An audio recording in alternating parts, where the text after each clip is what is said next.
My wife secretly sold our family home for $350, $0 behind my back, then convinced me to sign a false divorce settlement, only to find out she's now planning to take me to court over the entire estate, and I just discovered she's been cheating on me with her lawyer the whole time. Hello everyone. Dear listeners, please share your thoughts in the comments section below. And don't forget to like, share, and subscribe. Now, let's begin the video. Using a throwaway for obvious reasons, with certain specifics modified to preserve anonymity. I never thought I'd find myself in a situation like this, honestly. It all started with what seemed like a normal day, but then I stumbled across something that shattered everything I thought I knew about my wife, Lisa. The thing is, she's always been a bit of a bitch, dismissive, manipulative, and good at lying through her teeth. Still, I never suspected she'd go this far. It all began when I noticed her acting weird. She'd come home late, excuse herself constantly, and avoid any real talk about money or future plans. She'd get defensive if I pressed her, telling me I was paranoid, or that I was imagining things, but I knew her too well. I could see the cracks in her facade. One night I was going through some old emails on her laptop just to clear out clutter, and I saw a message from a lawyer named Mark. It was brief but clear enough. Proceeding with the sale of the house today. Funds will be transferred to the account we discussed. My stomach dropped. I immediately realized she'd been secretly selling our family home behind my back. I couldn't believe it. We'd spent years fixing that house up, building memories, and she was just going to cash out and leave me with nothing. I started digging deeper. I found out she'd already transferred the money 350 without telling me. How could she do this? I confronted her the next day asking about the sale, and she just shrugged, smirking. "Oh, that," she said, acting like it was nothing. "It's for the best. We're getting a divorce, remember. You signed the papers, so don't act surprised." The way she said it, like it was some kind of victory, made my blood boil. I hadn't signed anything. I had no idea. She'd gone behind my back to do all this. What made it worse was the way she lied about everything. She insisted she had my best interests at heart, that the sale was for the kids, even though we don't have any. She claimed she'd been planning to tell me but didn't want to upset me. Bullshit. I could see her eyes flickering with guilt, but she was trying to cover her tracks. I felt betrayed, but more than that, I felt stupid. How could I have missed all these signs? The late nights, the secretive phone calls, the strange texts she'd delete right in front of me. And now I find out she's been lying about the house, about the divorce, about everything. It's like she's been living a double life, and I was the last to know. I started to suspect something else, too. I remembered seeing her phone one day and noticing a number saved as Mark, her lawyer. I dismissed it as just legal stuff, but now I wonder if she was hiding something more. I kept asking myself, how deep does this go? Did she cheat on me before the affair, or is this just a recent development? That's when I found out she'd been sneaking around, not just behind my back financially, but also in her personal life. I caught her in a lie about where she was going one night, and she slipped up, saying she was meeting a friend. But I saw the lipstick stain on her collar and the scent of another man. That's when I put it all together. She was cheating on me with her lawyer. It was like a punch to the gut. The man she's been sleeping with is the very person who's been helping her screw me over. I felt like I was in some twisted movie, but it was real. I started to piece everything together, the secret meetings, the late nights, the way she'd brush off my questions. She'd been lying to me for months, maybe longer.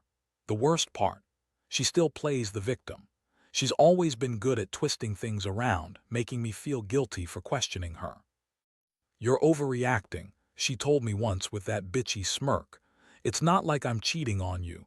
I just needed someone to talk to, someone who understands me." Yeah. Right, she's been screwing her lawyer, and I was just supposed to accept it as part of her emotional needs.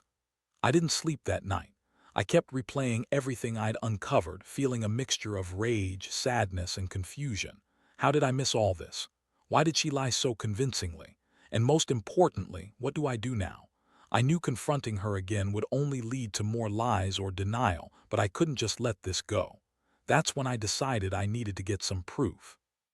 I started recording our conversations, checking her phone logs, and even hired a private investigator. I needed to know exactly how deep her betrayal went and whether she'd been planning all this for a long time. The truth was probably worse than I imagined. I'm still trying to process all of this. The house is gone, my trust is shattered, and I feel like I've been played for a fool. The money she stole, the lies she told, the affair she's hiding, it's all a mess I never saw coming. And honestly, I don't know how I'm going to come out of this, but I do know one thing. I can't stay silent anymore. I spent the next few days in a fog trying to piece everything together while pretending I was okay. But inside, I was burning with rage. I couldn't believe she'd been so calculated, so cold. Selling the house behind my back, convincing me to sign a false divorce settlement, and then planning to take everything I had left in court, all while sleeping with her lawyer. It was like a bad movie, except it was real, and I was the one getting screwed over. I started to think about the money. That $350, $0 was supposed to be our safety net, our future. Now it was gone, transferred into her account, and I had no idea where she'd hidden it all along. I remembered the way she'd always been obsessed with money, spending lavishly, never saving, always convincing me we needed this or that. It was clear she'd been planning this for a while. I felt like such an idiot for trusting her, for thinking we had some kind of normal, honest relationship. One afternoon, I decided I needed to confront her again. I called her at work, and when she picked up, I could hear the annoyance in her voice. "What do you want?" "I'm busy," she snapped. I kept my voice calm but firm. "Lisa, I want to talk about the house, about the sale, about everything you've been hiding from me. I know what you did and I want answers." She hesitated for a moment, then scoffed. "You're overreacting, you always do. You're paranoid and you're just jealous because I've been talking to someone else. That's all this is." Her voice was dripping with contempt. I could tell she was trying to spin her lies, but I wasn't buying it anymore. "Jealous? No, Lisa, I'm furious. You sold our house, stole our money, and you've been screwing your lawyer behind my back. How long has this been going on? Did you cheat on me before or after the sale? Because I'm pretty sure you've been lying to me the entire time." She laughed at that, a cold, bitter sound. "You really think I'd cheat on you? Please. You're so insecure. I've been doing what I needed to do to get ahead. You're just too clueless to see it." That was her favorite line, acting. Like I was the one with the problem, like I was crazy for suspecting her. But I wasn't backing down. I told her I was coming home that night and I wanted to see her face to face. I needed to hear the truth from her, not just her lies over the phone. I also told her I'd be bringing a lawyer, just in case she tried to pull any more sneaky tricks. When I got home that evening, the house was eerily quiet. I found her sitting on the couch, looking smug, like she was already one step ahead. I didn't waste time. I sat down across from her, looked her straight in the eyes, and said, "Lisa, I know everything. About the house, the sale, the money, and you sleeping with Mark. Don't bother denying it, I have proof." Her face twisted, a mixture of anger and panic. "You're crazy. You don't have any proof. You're just paranoid." But I pulled out my phone and played the recordings I'd made of her admitting to the affair, the messages I'd found, the emails from her lawyer. Her eyes widened in shock, then in pure rage. "You've been cheating on me with Mark," I said, voice shaking but steady. "While you were convincing me to sign papers that handed over everything we had. You lied about everything, Lisa. The house, the divorce, the money. And you're planning to screw me over in court now, just like you did with the house." She stood up, fuming. "You don't know what you're talking about. You're just jealous because I don't want to be with someone who's so insecure. You're weak and I deserve better." Her words hit me like a slap. I'd always known she was manipulative, but hearing her say it so openly, so coldly, made my stomach turn. I told her I was done playing her game. I was filing for divorce, and I was going to fight for what's mine, the house, the money, everything she'd stolen. I also told her I'd be going to the authorities about her illegal sale of the house and her deception.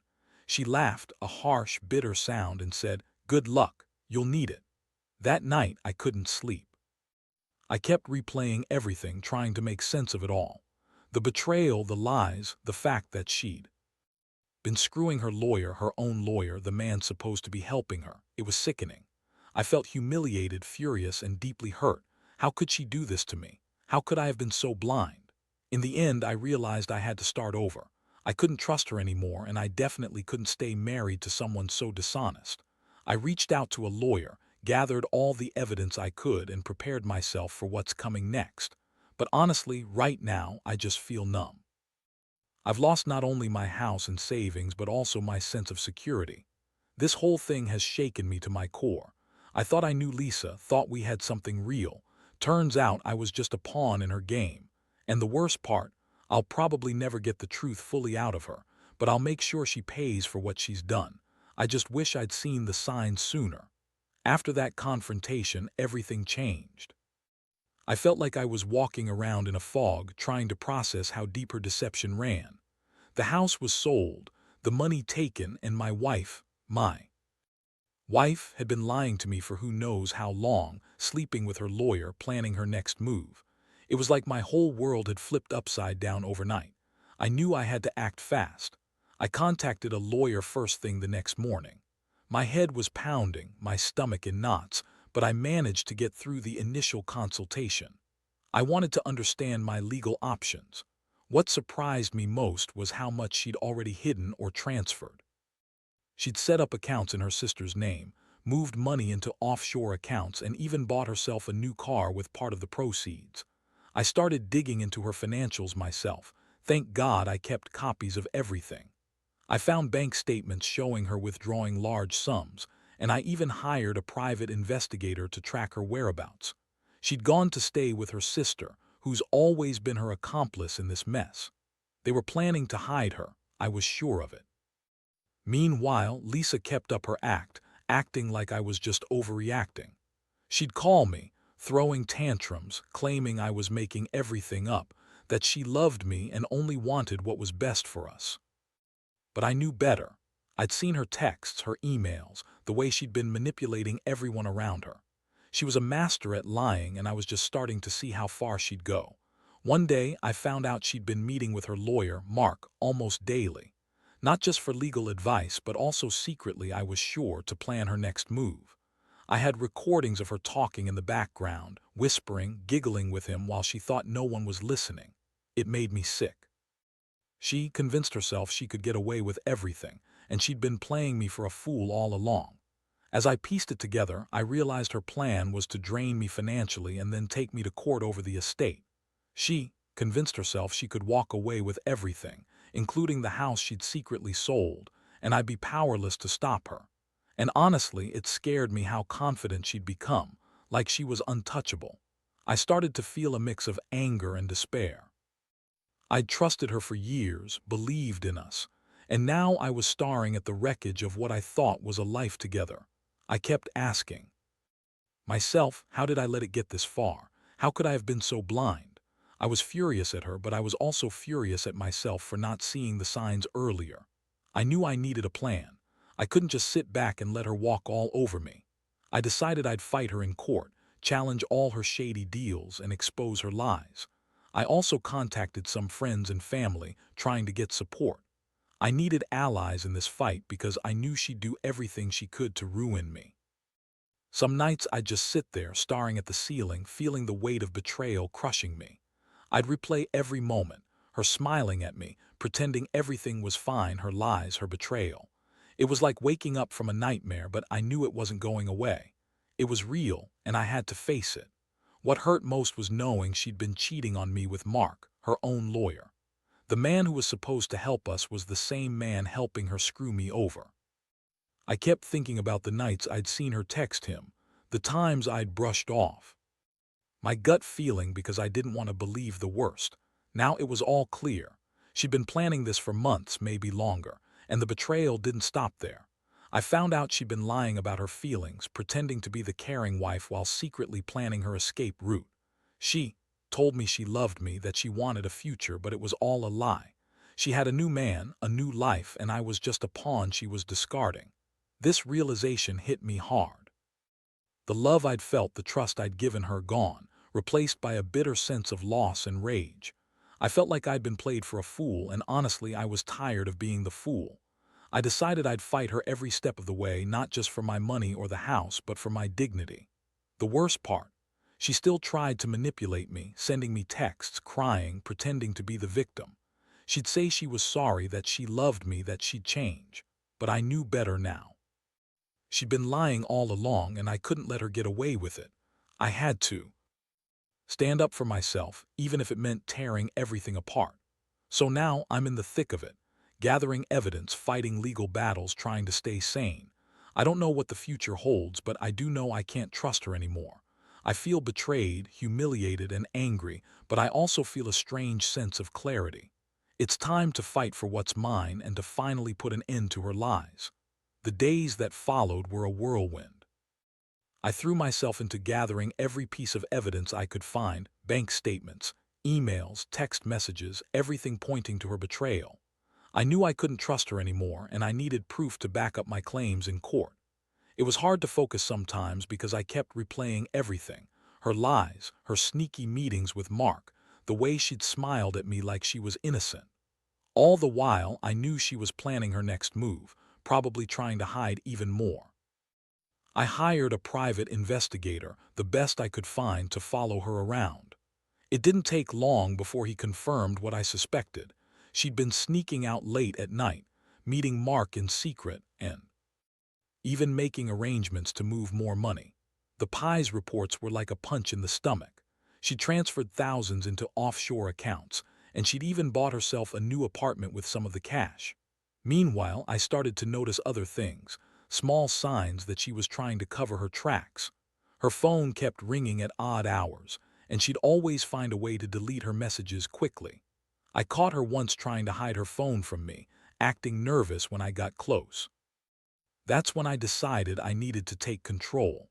I changed all the passwords on her accounts, got access to her email, and started monitoring her activity. It was ugly, but I couldn't afford to be naive anymore. I found out she'd been talking to her lawyer daily, planning how to spin the story in court. She'd been rehearsing her lies, making sure she looked like the victim. I even got hold of some of her drafts, her explanations. She was preparing to give the judge, all full of bullshit about how I was the unfaithful one, how she was just trying to protect her future. One day, I sat her down and laid everything out. I told her I knew about her affair with Mark, about the sale of the house, and about the offshore accounts. Her face went pale for a second, then she snapped back with her usual bitchy attitude. "You're nuts. You're making this all up. You're just jealous because I don't want you anymore," she spat. I looked her straight in the eyes and said, "Lisa, I have all the proof. You've been lying to me from the start. I'm going to fight this in court, and I'm going to expose everything. You won't get away with this." She started crying, fake tears streaming down her face, trying to play the victim. "You don't understand. I was just trying to do what's best for us. I never meant to hurt you. I love you." That's when I realized how good she was at manipulation. She could turn the truth inside out and make it seem like I was the bad guy, but I wasn't falling for it anymore. I told her that I'd file for divorce, challenge her in court, and make sure she paid for her betrayal. I also warned her that I'd be reporting her to the authorities for the illegal sale of the house and her money laundering schemes. That seemed to scare her a little. Her usual bitchy smirk faded, replaced by genuine panic. I then reached out to some close friends, telling them what I was going through. The support helped, but honestly, most of the time I felt more alone than ever. I'd trusted her for years, and now I was left with nothing but a pile of lies and betrayal. The pain was overwhelming, and I felt like I was drowning in it. One night I sat in the living room, staring at the empty space where our house once stood. I thought about all the memories we'd made there, all the plans we'd had. And now, it was all gone, sold without my knowledge, her pockets lined with the money I'd helped earn. I felt a deep sense of loss, not just of the house, but of the life I thought we shared. That's when I decided I had to make a decision. I couldn't keep living in this nightmare. I was going to fight her in court, expose everything, and get what was rightfully mine. I knew she'd do everything to drag this out, to try and ruin me, but I was determined. I'd come out of this stronger, even if it meant tearing my life apart in the process. It's still early and I don't have all the answers, but I do know one thing: I'll never trust her again. The betrayal runs too deep. She thought she could lie her way out of it, cheat her way into a new life, and leave me holding the bag. But I refuse to be her victim. I want justice, even if it's going to cost me everything I once believed in. Sometimes I wonder if I'll ever fully recover from this. The pain, the anger, the humiliation, it's all still there. But I also know I have to keep fighting for myself, for the truth, and for whatever shred of dignity I can salvage. I just hope someday I look back and see this as a lesson, one that taught me not to ignore the warning signs and to trust myself more. The legal process has been and honestly, it's exhausting trying to keep up. Every day feels like a new battle, and I'm constantly fighting to keep my footing. I spent hours poring over all the evidence I'd collected, her bank statements, emails, texts, recordings, and then coordinating with my lawyer to build a solid case. I knew I had to prove her deception, her illegal sale of the house, her money laundering schemes, and her affair with Mark. The hardest part was confronting the reality that she'd gone so far. She lied about everything, about the house, about us, about her feelings. She convinced herself she was untouchable, that she could manipulate her way out of this mess. But I had enough now. The evidence was stacking up, and I was determined to fight for what's mine. One of the most surprising turns was how far she was willing to go. She started to get more aggressive, sending me nasty texts, accusing me of being paranoid, trying to gaslight me into thinking I was overreacting. She even tried to turn some of our friends against me, telling them I was the crazy one, that I was making everything up. That's when I realized she was desperate. She knew her lies were catching up to her. Her lawyer, Mark, kept pushing for quick settlements, but I wasn't having it. I wanted full transparency, a court order to freeze her assets, and an investigation into her financial dealings.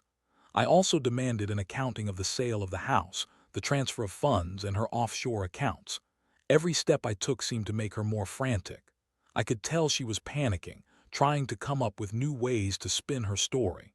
Meanwhile, I started to hear from other people she'd been manipulating: her sister, her friends, even some of her colleagues. Turns out she'd been lying to everyone, spinning stories about how she was the victim and how I was the bad guy. I felt a mix of anger and disgust. How could she do this to everyone around her? She's such a master at deception. It's like she's been living a double life for years. The court dates kept piling up, and each hearing was more intense than the last. She tried to deny everything, claiming I was jealous, that I was hallucinating, that she'd never cheated or lied. But I had the evidence. I played recordings, showed bank statements, and presented her own emails. Her face would turn red with rage or pallid, with fear every time she realized I was one step ahead. One day she finally snapped in court. When I presented the proof of her affair with Mark, her eyes widened in shock, then she started crying, fake tears streaming down her face. "This is all a misunderstanding," she sobbed. "I never meant for any of this to happen. I was just stressed and Mark was there for me. It's not what you think." She was trying to spin it as a moment of weakness, but I knew better. I knew she'd been planning this for months, maybe longer. The judge wasn't buying her tears. The evidence was too strong. I could see the wheels turning in his mind, and I knew this was going to be a long fight, but I was ready. I'd already made up my mind that I wasn't going to let her get away with it. I wanted her to pay for her lies, her betrayal, and for stealing my life from under me. Throughout this process, I've learned a lot about myself. I've learned how to stand up for what's right, even when everything seems stacked against me. I've learned that trust is fragile, and that sometimes the people closest to us can turn out to be the biggest enemies. I've also learned that revenge isn't just about getting even, it's about justice, about making sure the truth comes out and that she faces the consequences. Most of all, I've realized I can't change what she's done, but I can control how I respond. I refuse to be her victim anymore. I'm fighting for my future, for my dignity, and for the peace I deserve. The court might drag on, but I'm in this for the long haul. I want the truth to come out, and I want her to pay for the damage she's caused. Right now, I'm just waiting for the next hearing, hoping that the judge will see through her lies and give me some justice. I don't expect everything to be resolved overnight, but I do expect to come out of this stronger. I know I'll never fully forget what happened, but I will move forward. And someday, I hope I can look back at this nightmare and see it as a painful lesson, one that taught me to listen to my instincts, to never ignore the signs, and to stand up for myself no matter what. Now that the court proceedings are finally winding down, I've had some time to breathe and really reflect on everything that's happened. Looking back, it feels like I've been through hell, but I also see how much I've learned about trust, betrayal, and what it really means to fight for yourself. Lisa's lies, her manipulations, her betrayal with Mark, they all shattered the life I thought I knew. But in the end, I found a strength I didn't realize I had. The judge finally ruled in my favor. She's ordered her to pay back the money she stole, plus damages for the emotional distress she caused. The house, as it turns out, was legally sold illegally, and the court has that sale. She's been ordered to surrender all offshore accounts, and her lawyer, Mark, has been scrutinized for his role in the deception. It's a small victory, but a victory nonetheless, and it's given me some closure. Honestly, I don't think I'll ever fully get over what she did. The betrayal runs deep, and trusting someone again feels like a distant hope. But I've come to accept that I can't change the past. What I can do now is focus on rebuilding my life, piece by piece. I've started therapy to help process the trauma, and I've been reconnecting with friends and family who stood by me through this mess. Their support has been a lifeline, and I realize now how much I need genuine people in my corner. One thing I've learned is that revenge isn't about just punishing her. It's about reclaiming your life and dignity. I took control of my situation, fought for what was rightfully mine, and refused to let her get away with her lies. That sense of justice, even if it's just a small one, has brought me a strange kind of peace. I no longer carry the weight of her betrayal like I used to. As for Lisa, I hear she's trying to rebuild her life too. I don't know if she truly regrets what she did or if she's just trying to escape the consequences. Honestly, I don't care anymore. I've learned that some people are incapable of change, and it's better to accept that than to keep hopping for something that's never going to come. What I want to share with anyone reading this is simple: trust your instincts. If something feels wrong, don't ignore it. Pay attention to the signs, no matter how small. Because if I had listened to my gut earlier, maybe I could have avoided this nightmare. And if you find yourself in a situation where someone is betraying you, financially, emotionally, or otherwise, stand up for yourself. Fight for your truth, gather evidence, and don't let anyone take your life away from you. This experience has changed me forever, but it's also made me stronger. I've learned that betrayal can come from the people you trust the most, but resilience is born from fighting back. Life will throw curveballs, but you have to keep swinging. I may have lost a lot, but I haven't lost my sense of self. And I know now that I can survive anything because I've already survived the worst. I hope my story serves as a warning and a lesson. Don't let anyone cheat you or manipulate you. Trust your instincts, protect yourself, and never be afraid to stand your ground. Because at the end of the day, the truth will come out and justice will find its way.